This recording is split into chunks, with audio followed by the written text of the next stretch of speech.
செங்கோட்டையன் என்ன பண்ணியும் தெரியாது. நீ டூர் சக்ஸஸ்ஃபுல்லாக நடத்தணும். இதை உங்கள்கிட்ட ஹேண்ட் ஓவர் பண்ணுறேன், நீங்கள் பார்த்துக்குங்க அப்படின்ட்டாங்க. அம்மா எனக்கு ஒரு சின்ன சிக்கல் இருக்குது அப்படின்னு. என்னென்னாங்க, எப்படி டூர் போட்டிருக்கேன் எனக்கு தெரியாதம்மா. இந்த டூரை வந்து சக்ஸஸ்ஃபுல்லாக பண்ணுறோன்னா சில ஆல்ட்ரு பண்ண வேண்டி இருக்குது.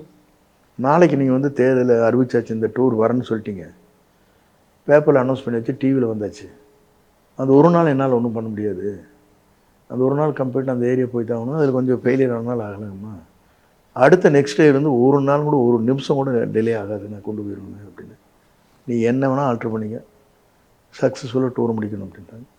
இங்கே வர்றபோது என்ன சொன்னான்னா, என் மனைவியெல்லாம் கூப்பிட்டு எங்கள் வீட்டுக்கு நான் தான் முதலமைச்சராக போகிறேன், நீங்கள் வந்துடணும், 3 நாள் எங்கள் வீட்டில் தங்கியிருக்கோன்னு சொல்லிட்டு போனோம் தோலை தட்டி. இது மாதிரி நிகழ்ச்சி நடந்தது. என் சன் வந்து காலேஜில் படிச்சிருக்கும் போது பர்த்டே எங்கள் 94 எனக்கு. அம்மாட்ட போய் பார்க்குறபோது உடனடியாக ஸ்வீட்டு கேசரி இந்த காரமெல்லாம் கொண்டு வந்து வச்சுட்டாங்க. சாப்பிட்டு காப்பிலாம் சாப்பிட்டதுக்கப்புறம், ஏன் உங்கள் சன்னையெல்லாம் பொலிட்டிக்கல் கொண்டு வரலாமுன்னு நான் இப்போ சொன்னேன் அம்மாட்டேன். நான் என் ஜெனரேஷன்லேயே எங்கள் சித்தப்பா இருந்தாருங்க, நான் வந்திருக்கேன் எங்கள் ஜெனரேஷன்னு ஃபஸ்ட் அண்ட் லாஸ்ட்டாக நான் நினைக்கிறேங்க அப்படின்னு. ஏன் இப்படி ஒரு வார்த்தை சொன்னீங்க அப்படின்னாங்க. பொது வாழ்க்கைங்கிறது வந்து கடினமான வாழ்க்கைங்கம்மா.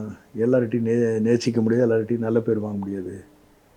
நான் என்னுடைய உழைப்பால் இவங்க உழைப்பான்னு சொல்ல முடியாதும்மா. வேண்டாங்க, அவங்களாம் வந்து ஒரு பீஸ்ஃபுல்லாக இருக்கணும்மா, நான் அது விரும்புகிறேன் அப்படின்னு.